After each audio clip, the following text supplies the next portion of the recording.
ভিন্ন ধর্ম মতাদর্শের যারা শুনছেন সবার প্রতি আন্তরিক কৃতজ্ঞতা। ইনবক্সে অনেক টেক্সট এসেছে, আমার ফেসবুক এবং ইউটিউবে কমেন্ট সেকশনে অনেকেই কমেন্ট করেছেন, এবং সবাই আইপিএল ইস্যুতে যেই ঘটনাটা আজকে সকাল সকাল হয়েছে, ইন্ডিয়ান মিডিয়া যে ব্যাপারটা স্প্রেড করেছে, ইন্ডিয়ান মিডিয়াকে দোষ দেওয়ার কিছু নেই, যে ঘটনা ঘটেছে তারা সেই নিউজটাই করেছে, এবং সেই নিউজের সারমর্ম হচ্ছে মুস্তাফিজুর রহমানকে আইপিএল এ খেলতে দেয়া হবে না। ভারতীয় সরকার সেই সিদ্ধান্ত নিয়েছে, ভারতীয় ক্রিকেট বোর্ডকে সেটা জানানো হয়েছে, ক্রিকেট বোর্ডের সচিব এই ব্যাপারে অফিসিয়াল স্টেটমেন্ট দিয়েছেন, এবং এই অফিসিয়াল স্টেটমেন্ট দেওয়ার মাধ্যমে একটা ব্যাপার প্রমাণিত হয়ে গেল, বাংলাদেশের ক্রিকেটারদের ব্যাপারে ভারতীয় ক্রিকেট বোর্ড এবং তাদের সরকারের অবস্থানটা কতটা নেতিবাচক। যেই মুস্তাফিজুর রহমান আইপিএল এ খেলবেন, আইপিএল কবে থেকে শুরু করবেন, বাংলাদেশ ক্রিকেট বোর্ড আইপিএল এ কয়টা ম্যাচের মাঝখানে মুস্তাফিজকে নিয়ে এসে নিউজিল্যান্ডের বিপক্ষে ওয়ানডে সিরিজে খেলাবে, সবকিছু যখন ফাইনাল হয়ে যায়, যেই মুস্তাফিজুর রহমানকে 9,20,00,000 রুপিতে বিশাল একটা প্রতিদ্বন্দ্বিতার মাধ্যমে কলকাতা নাইট রাইডার্স দিল্লি আর চেন্নাইকে হারিয়ে দলভুক্ত করে, যেই মুস্তাফিজুর রহমান সবশেষ আইপিএল এ রিপ্লেসমেন্ট হিসেবে সাকসেসফুল বোলার ছিলেন, যেই মুস্তাফিজুর রহমান বাংলাদেশের কেন পুরো পৃথিবীর ইতিহাসে এই মুহূর্তে চলমান ক্রিকেটারদের মধ্যে পেস বোলিং ডিপার্টমেন্টের অন্যতম সেরা, সেই ক্রিকেটারের সাথে যেই ঘটনাটা ঘটেছে এটা ন্যাক্কারজনক। কোনো প্রতিবাদের ভাষা আসলে প্রতিবাদ করার জন্য মুস্তাফিজের সাথে যে ঘটনা ঘটানো হয়েছে যথেষ্ট না। মুস্তাফিজকে কেন্দ্রীয় সরকার এবং ভারতীয় ক্রিকেট বোর্ড বাদ দেওয়ার সিদ্ধান্তের মাধ্যমে বাংলাদেশকে ট্রিট করলো পাকিস্তানের সাথে। বাংলাদেশ ক্রিকেট বোর্ড বিসিবিকে তারা নামিয়ে দিল পিসিবির কাতারে।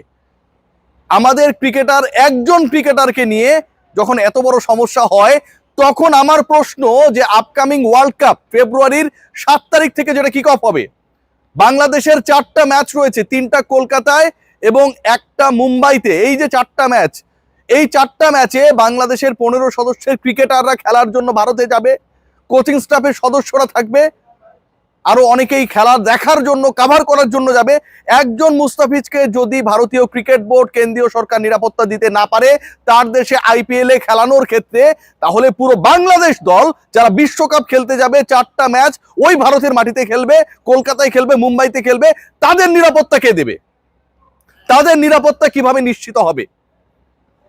টি-20 বিশ্বকাপে বাংলাদেশ দলের পরিকল্পনা, ফিক্সচার সবকিছু করার আগে ভারতীয় ক্রিকেট বোর্ড, আইসিসি, তাদের সরকার এই চিন্তাটা কি করেছে? করে নাই।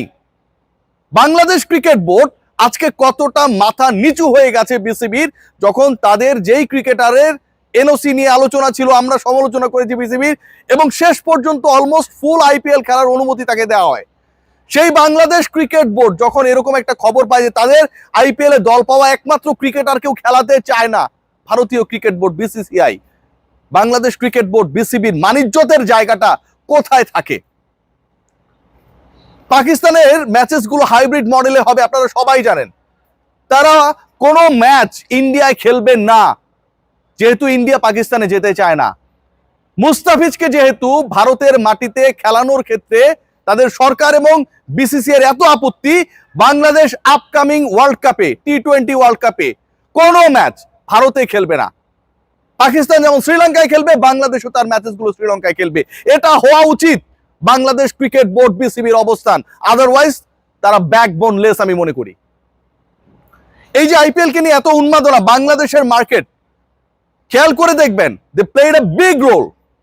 এই মার্কেটে আইপিএল সম্প্রচারিত হয়। আমার মুস্তাফিজকে অপমান করা মানে পুরো দেশকে অপমান করা, বিসিবিকে অপমান করা, সম্প্রচারক এই দেশে যারা তাদের অপমান করা, সাংবাদিকদের সমর্থকদের অপমান করা। আপকামিং আইপিএল এ বাংলাদেশ ক্রিকেট বোর্ড এবং সরকারের সিদ্ধান্ত নেওয়া উচিত, যেহেতু বাংলাদেশের ক্রিকেটারকে তারা গ্রহণ করতে রাজি না, সেই টুর্নামেন্ট প্রচার যেন না করা হয় এই বাংলাদেশে। এই ডিসিশনটা নেওয়া উচিত। It should be taken strongly. খেয়াল করে দেখবেন আজকে আমিনুল ভাই, মানে আমিনুল হক, তিনি একটা কথা বলেছেন এবং এই কথাটা আমার কাছে খুবই ভ্যালিড কথা মনে হয়েছে। পলিটিক্যাল লিডাররা কিছু বললে আমরা এদেরকে যাচ্ছে তাই বলার চেষ্টা করি, ছোট করি। আমিনুল ভাই যে কথাটা বলেছে ঠিক আমার কথারই সারমর্ম। মুস্তাফিজের ইস্যুর পরে সামনের বিশ্বকাপে ভারতে গিয়ে খেললে আমাদের ক্রিকেটাররাও ঝুঁকিতে থাকবে, শতভাগ সত্য কথা। বিএনপির স্পোর্টস সেক্রেটারি আমিনুল ভাই যে কথাটা বলেছে যে মুস্তাফিজ যদি ঝুঁকিতে থাকে, তাকে যদি ঝুঁকির কারণে না খেলানো হয়, তাহলে বাকি ক্রিকেটাররাও তো ওই একই দেশে বিশ্বকাপ খেলতে গিয়ে ঝুঁকিতে থাকবে। আশা করব বিসিবি সেটা নিয়ে কথা বলবে। বিসিবি কি কথা বলবে, নাকি আমিনুল ইসলাম বুলবুল বলবে যে এটা আমি জানি না, এটা ক্রিকেট অপারেশনস এর ব্যাপার, এই ব্যাপারটা ফাহিম ভাই দেখছেন। প্লিজ বুলবুল ভাই, speak out please, requesting you. Is the issue regarding our dignity, our nation's dignity, BCB's dignity? মুস্তাফিজের সাথে যে ঘটনা ঘটেছে এবং সেই ঘটনা যেভাবে ঘটনা হয়েছে, একবার ভেবে দেখুন যে আইপিএল শুরু হবে অলমোস্ট এপ্রিল মাসে, and this is the beginning of January. 3 মাস আগেই ভারতীয় সরকারকে ফিজকে বাদ দেওয়ার সিদ্ধান্ত বিসিসিআই এর মাধ্যমে কলকাতা নাইট রাইডার্সকে জানাতে হলো 3 মাস আগে। এই 3 মাসে তো অনেক কিছু ঘটতে পারতো। কত দেশের খারাপ সম্পর্ক ভালো হয়ে যায়, স্বর্ণের দাম উপরে ওঠে নিচে নামে, ট্রাম্পের সাথে পুতিন বৈঠক করে, কত কিছু ঘটে। 3 মাস কত বড় সময়। 3 মাস আগে কিভাবে মুস্তাফিজ খেলতে পারবে না সেই ডিসিশনটা বিসিসিআই নিয়ে নেয় 3 মাস আগে। আমাদের ব্যাপারে কতটা অ্যালার্জি। সবচেয়ে খারাপ লাগছে যে ক্রিকেটারের ব্যাপারে এই সিদ্ধান্তটা এলো। ভাই, এর মতো নিরীহ ক্রিকেটার বাংলাদেশ ন্যাশনাল টিমে কেউ নাই। নিজের মতো থাকে, নিজের মতো চলে ফিরে। আমরা অনেক আলোচনা সমালোচনা করি, মুস্তাফিজ কেন টেস্ট খেলে না, ও ফ্র্যাঞ্চাইজি লিগেই খেলতে পছন্দ করে। নন পলিটিক্যাল নিখাদ একটা মানুষ, ফেসবুকে কাউকে নিয়ে একটা স্ট্যাটাসও দিতে চায় না। সেই ক্রিকেটারের সাথে যখন এরকম একটা পলিটিক্যাল ইস্যুর কারণে এরকম বৈষম্য হয়, ডিপ্রাইভেশনের শিকার হন, এটা কোনো অর্থে, কোনোভাবে, কোনো যুক্তিতে অ্যাকসেপ্টেবল না। আজকে এই চটটা পড়েছে বাংলাদেশের উপরে, বাংলাদেশের সরকারের উপরে, বাংলাদেশ ক্রিকেট বোর্ডের উপরে, মুস্তাফিজের উপরে না। ভারতীয় ক্রিকেট বোর্ড বুঝিয়ে দিয়েছে যে মুস্তাফিজকে তারা গুনায় ধরে না।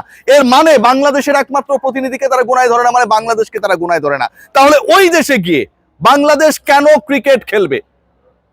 যেই দেশ বাংলাদেশের একমাত্র ক্রিকেটারকে আইপিএল এ খেলার অনুমতি দেয় না, নেবার পরেও তাকে ঘাট ধাক্কা দিয়ে বের করে দেয় কাইন্ড অফ, সেই দেশে গিয়ে বিশ্বকাপ খেলতে গিয়ে আমাদের সম্মান কি 1.5 ইঞ্চি উঁচু হয়ে যাবে? পাকিস্তান যেমন শ্রীলঙ্কায় খেলবে সব ম্যাচ, বাংলাদেশ ক্রিকেট বোর্ডের নাও স্ট্রিক্টলি অবস্থান নেওয়া উচিত। একজন ক্রিকেটারের নিরাপত্তা যে বোর্ড দিতে পারে না,